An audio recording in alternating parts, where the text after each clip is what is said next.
So if you're in a situation where you're not sure how you're going to get new tools and you're not sure if they're overlapping, if you're terrified that you're going to buy something that you don't really need, this is the first step, running an audit on your existing tech stack. Now, if you have a more complicated tech stack, and I'm guessing you do, and there's probably a bunch of smaller tools that don't come top of mind because I'm not a sourcer or a recruiter, throw them in there. I would love to see how that works. Okay, so this another challenge that came out, this one was more inferred than stated, was this idea that there needs to be more professional development, especially in the recruiting HR space. And I'm gonna agree. I think there's a lot of recruiters who are, I think of recruiters as the 10% who are always pushing the boundaries, who are always learning more stuff, who are always trying new things, experimenting, and some of them are a little crazy, and I love them for that.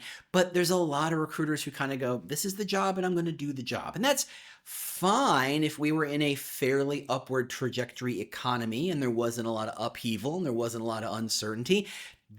Today, these days and age, as it were, yeah, no, I don't think that's going to cut it. I think if you really want to have stability in your career, HR or recruiting or employer branding, perpetual learning is the key. So one of the things is that, hey, most recruiters, to be fair, learn from another recruiter, right? It is an informal apprentice kind of model. You get in a recruiter job, a junior recruiter job, and you're sat down next to another recruiter who shows you the ropes for a couple hours and then kicks you off and out you go and you figure it out.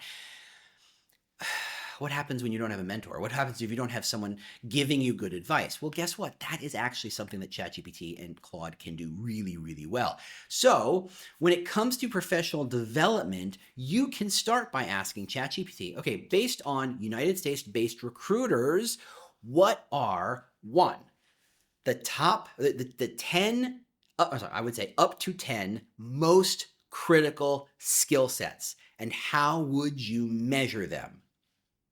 Two, what are the next level skill sets that good recruiters need to become great recruiters, and how do you learn that?